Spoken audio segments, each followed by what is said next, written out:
My name's Andrew Howard. I'm a partner with Coles Miller and I'm head of the Residential Leasehold Property Department. My team specialise in issues relating to flats. The legal system we have in this country is such that flats are held on a leasehold basis, typically 99 years. So a flat that would have been built and sold on a 99-year lease in, say, 1962 would now have 49 years left. Parliament has given leasehold flat owners a variety of rights. One of them is to join together to compulsorily purchase the freehold from the owner of the freehold, the significance being that the freehold title lasts forever. Alternately, they can individually on their own apply to purchase an extension of the term of their lease. In addition, we assist leaseholders who want to join together to exercise right to manage, which is a right that Parliament has given to leasehold flat owners to join together and take over the management of their block. We're also involved in something called right of first refusal, whereby if a landlord is selling his freehold, he may well be obliged by law to give the right of first refusal to the leaseholders to purchase the freehold from him.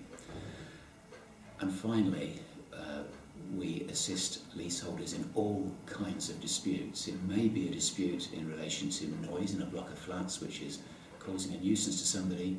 It could be a dispute as to the reasonableness of service charges, or it could be a dispute as to service charge arrears. Yes, the process is a statutory process and it starts by serving a claim notice on the landlord claiming an extension of the term of the lease. And the claim notice includes an offer figure that the leaseholder is offering to the landlord to buy the extended lease term.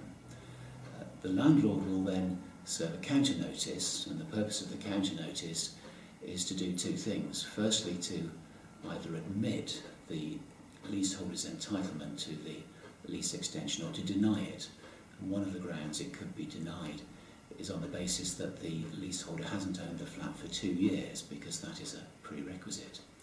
But provided the counter notice admits the leaseholder's right to buy a new lease, it will counter-propose a price.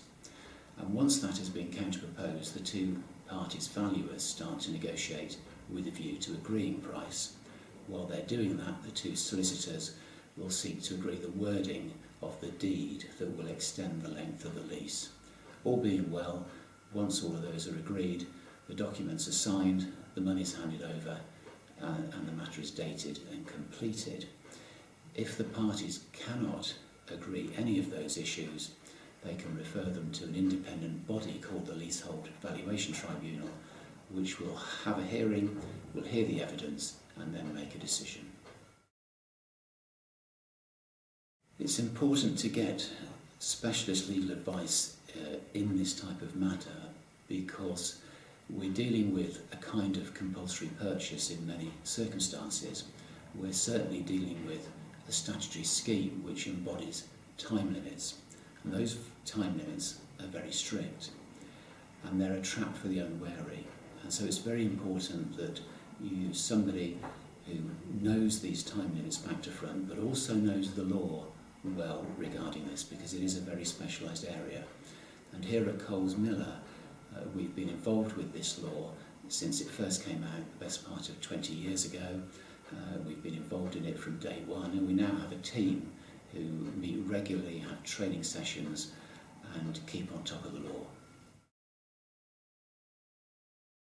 In my leisure time, I enjoy walking in the Purbex. That's a great hobby of mine. I'm also interested in sport, particularly football. I don't play football, but I do certainly enjoy watching football.